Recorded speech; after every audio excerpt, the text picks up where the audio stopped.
Iran को हराना America के लिए मुश्किल ही नहीं बल्कि नामुमकिन है। आज ये बात साबित हो गई। डोनाल्ड ट्रंप की बौखलाहट ने यह बात साबित कर दी कि डोनाल्ड ट्रंप इस जंग में कूदकर बहुत बुरा फंस चुके हैं और अब रास्ता ढूंढ रहे हैं कि कैसे भी करके अपनी जीत का डंका भी बजा दिया जाए और चुपचाप इस जंग को खत्म करके यहां से निकल लिया जाए। अभी सिर्फ 2 घंटे पहले की बात है। पिछली रिपोर्ट में डालकर हटाई था कि फौरन ये वाली खबर आ गई। पिछली रिपोर्ट में मैंने आपको बताया कि डोनाल्ड ट्रंप की तरफ से बाकायदा एक लंबा चौड़ा पोस्ट करके यह दावा किया गया कि पिछले 2 दिनों से हमारी बातचीत ईरान के अधिकारियों के साथ हो रही है और बातचीत बहुत अच्छी चल रही है। आने वाले 5 दिनों तक हम ईरान के किसी भी पावर हाउस पर और किसी भी ऑयल फैसिलिटी पर हमला नहीं करेंगे क्योंकि हम दोनों के बीच बातचीत चल रही है। अगले 5 दिन तक हम बातचीत और करेंगे और उम्मीद यही है कि रिजल्ट बहुत अच्छा निकलेगा। ईरान और अमेरिका के बीच कोई समझौता बहुत जल्द हो सकता है। यह दावा डोनाल्ड ट्रंप की तरफ से किया गया बाकायदा पोस्ट करके। साथ ही साथ डोनाल्ड ट्रंप ने अमेरिकी मीडिया पर भी यह बात बोली। फॉक्स न्यूज एजेंसी से बातचीत करते हुए उन्होंने कहा कि हम ईरान के साथ लगातार बातचीत कर रहे हैं। हमारी बात डायरेक्ट ईरान से हो रही है, लिहाजा जब तक बातचीत हो रही है तब तक हम ईरान के किसी भी ऊर्जा संयंत्र को निशाना नहीं बनाएंगे। इस तरह की बड़ी बात डोनाल्ड ट्रंप की तरफ से कही गई। अभी डोनाल्ड ट्रंप को यह बात बोले हुए 1 घंटा भी नहीं गुजरा था कि फौरन इस बात पर ईरान की तरफ से पलटवार कर दिया गया।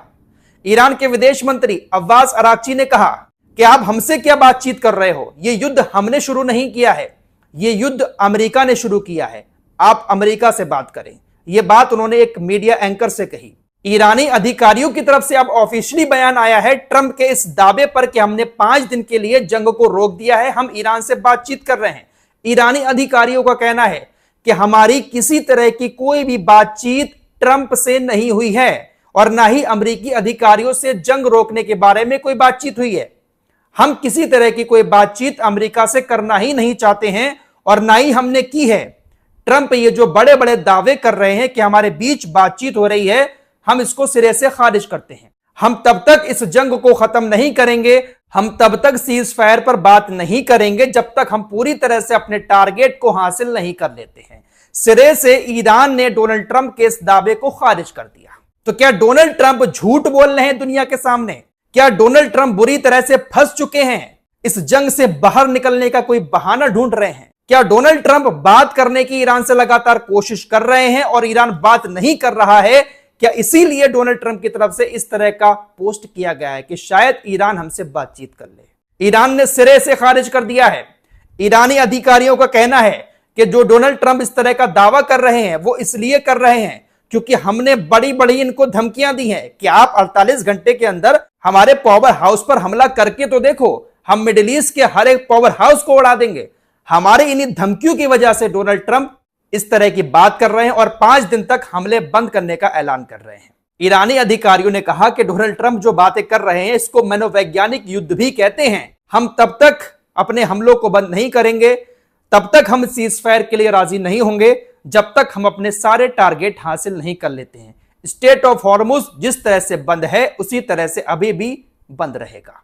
अभी जब मैं इस वीडियो को रिकॉर्ड कर रहा हूं ईरान की इस बात पर अभी तक ट्रंप की तरफ से कोई पोस्ट नहीं आया है। हो सकता है कि मैं इस वीडियो को डालूं उससे पहले ही पोस्ट आ गया हो, लेकिन अभी तक नहीं आया है क्योंकि पिछले 2 घंटे के अंदर ही बहुत कुछ हो गया। एक बड़ा दावा ट्रंप की तरफ से किया गया और उस दावे को ईरान ने खारिज कर दिया। ट्रंप कह रहे हैं हम जंग रोकेंगे, 5 दिन के लिए हमले नहीं करेंगे। ईरान कह रहा है करते रहो हमले, हमने जो चेतावनियां दी है हम उसको पूरा करेंगे। हमने किसी तरह की आपसे कोई बातचीत नहीं की है, ना आपसे डायरेक्ट बात हुई है और ना ही किसी बिचौलिए देश के जरिए बातचीत हुई है। जबकि अमेरिकी मीडिया यह खबर चला रहा है कि पाकिस्तान, अफगानिस्तान और इजिप्ट, इन तमाम देशों के नेता अमेरिका और इजराइल के बीच में पड़कर बातचीत करा रहे हैं। यह खबर अमेरिकी मीडिया चला रहा है, लेकिन ईरान ने सिरे से सबको खारिज कर दिया कि हम ना डायरेक्ट अमेरिका से बात कर रहे हैं और ना ही बिचौलियों के जरिए अमेरिका से बात कर रहे हैं और ना ही हम अमेरिका से बात करेंगे। जंग उन्होंने शुरू की है, खत्म हम करेंगे। दोस्तों, ईरान ने डोनाल्ड ट्रंप के इस दावे को जो खारिज किया है तो अब हो सकता है कि डोनाल्ड ट्रंप बौखलाकर कुछ ना कुछ करें ईरान के साथ। हो सकता है कि पावर प्लांट को निशाना बनाया जाए, लेकिन ईरान पूरी तैयारी करके बैठा हुआ है। ईरान के पावर प्लांट पर अगर हमला होता है तो उसके लिए ईरान ने अपनी मिसाइलों को पहले से ही तैयार करके रखा हुआ है। 48 घंटे का जो समय दिया था डोनाल्ड ट्रंप ने वो पूरा हो चुका है। हमला नहीं किया गया क्योंकि अरबी देशों का दबाव कहीं ना कहीं बहुत ज्यादा पड़ रहा है। डोनाल्ड ट्रंप के ऊपर। अरबी देशों को ऐसा लग रहा है कि अगर ईरान के पावर प्लांट पर हमला हुआ तो ईरान हमारी हालत खराब कर देगा। तो कहीं ना कहीं अरबी देशों का प्रेशर बहुत ज्यादा है ट्रंप के ऊपर। ईरानी अधिकारियों ने मिसाइल पर एक पोस्टर लगाया जिस पर लिखा हुआ था हॉर्मुज खोलने में मेरी मदद करें। ट्रंप का फोटो बना है और उस पर लिखा था हॉर्मुज खोलने में मेरी मदद करें, और उस पोस्टर को मिसाइलों पर ईरान के अधिकारी चिपका रहे हैं। तो इस तरह से खिलवाड़ कर रहे हैं कहीं ना कहीं ईरानी अधिकारी अमेरिका के साथ।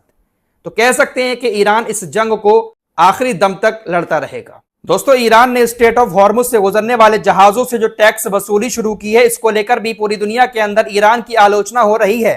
टीवी चैनल पर हर इंटरव्यू में इसी बात को लेकर अब्बास अरागची से सवाल किए जा रहे हैं। आज अब्बास अरागची ने एक इंटरव्यू के दौरान कहा कि ईरान गलत है। आप सभी लोगों को लगता है कि ईरान गलत है, ईरान टैक्स ले रहा है, लेकिन सिर्फ ईरान ही समुद्र में टैक्स नहीं ले रहा है, बल्कि मिस्र सुएज नहर में $2 लाख से लेकर $7 लाख तक टैक्स लेता है। जो बड़े कंटेनर जहाज होते हैं उसमें $10 लाख एक्स्ट्रा टैक्स लेता है मिस्र। पनामा नहर से गुजरने के लिए जहाजों को 1 लाख से लेकर $4.5 लाख तक का टैक्स देना पड़ता है। तुर्की बॉस्फोरस जल डमरू मध्य के लिए टैक्स लेता है। कनाडा सेंट लॉरेंस सीवे के लिए टैक्स लेता है। अमेरिका भी सेंट लॉरेंस सीवे के लिए टैक्स लेता है। लेकिन ईरान ने स्ट्रेट ऑफ हॉर्मुज को दशकों से फ्री किया हुआ है। कोई भी जहाज यहां से गुजरता था वो फ्री में गुजरता था। अगर अब हम टैक्स ले रहे हैं तो आप लोगों को ऐसा लग रहा है कि ईरान गलत है। टैक्स तो और भी देश अपने देश के पास से गुजरने वाले समुद्र से ले रहे हैं, अगर ईरान ले रहा है तो क्या हो गया। फिलहाल इजराइल के हमले ईरान पर लगातार जारी हैं। तेहरान के अंदर कुछ और हमले हुए थे। उन हमलों में ईरानी मीडिया के मुताबिक ईरानी मिसाइल बनाने वाले एक एक्सपर्ट सईद शमखदरी की मौत हो चुकी है। ईरान के अंदर जो मिसाइलें बनाई जाती हैं उन मिसाइलों में ये एक्सपर्ट थे, इंजीनियर थे, इनकी मौत हो चुकी है। अपने परिवार के साथ ये घर में थे। तेहरान के अंदर इजराइल की एयर स्ट्राइक हुई, उसमें ये मारे गए। आप लोग लगातार खबर सुन रहे हैं कि ईरान के बाद तुर्की का नंबर आने वाला है। हालांकि ईरान को जीतने में ही इन्हें पूरी जिंदगी गुजर जाएगी। अगर ईरान हारता है तो फिर तुर्की भी नहीं बचेगा। इजराइल के दिमाग में यह बात चल रही है कि ईरान को हरा लो, फिर तुर्की को भी हम कब्जे में करने की कोशिश करेंगे। ये जो आपकी स्क्रीन पर दिखाई दे रहे हैं ये तुर्की के पूर्व गृह मंत्री सुलेमान सोइलू हैं। इन्होंने कहा कि अगर इजराइल हम पर हमला करता है तो हम भले ही 40 लाख शहीद दे दें, लेकिन इजराइल नाम का कुछ भी नहीं बचेगा। तुर्की में चाहे कितने भी लोग शहीद हो जाएं, लेकिन इजराइल नाम का कोई शब्द बचेगा ही नहीं दुनिया में। तुर्की को भी शायद अब हिम्मत मिल रही है कि ईरान जिस तरह से लोगों की मौत के बाद भी लड़ाई कर रहा है, तुर्की को लग रहा है कि लड़ाई तो हम भी कर सकते हैं। ये जो आपकी स्क्रीन पर दिखाई दे रहा है अमेरिका का विमान वाहक पोत गेराल्ड फोर्ड, इसमें आग लगी थी। अब खबर आ रही है कि तकरीबन 14 महीने तक ये काम पर आ ही नहीं सकता। कहा यह गया था कि ये एक लॉन्ड्री एरिया में आग लगी थी, लेकिन आग दोस्तों तकरीबन 36 घंटे तक जलती रही थी। इसकी हालत ऐसी हो गई है आग की वजह से कि 12 से 14 महीने तक ये काम पर लौट ही नहीं पाएगा। कहा था कि ये आग लॉन्ड्री एरिया में लगी, इस पर कोई हमला नहीं हुआ था। बिना हमले के इतनी खतरनाक आग लग गई जो घंटों तक जलती रही और हालत इसकी ऐसी कर दी कि ये सर्विस से बाहर हो गया। इस रिपोर्ट में इतना ही। कुछ और खबरों के साथ फिर हाजिर होऊंगा। हो सकता है कि डोनाल्ड ट्रंप की तरफ से कोई बयान आ गया हो, बहुत जल्द आपके सामने रखने की कोशिश करूंगा।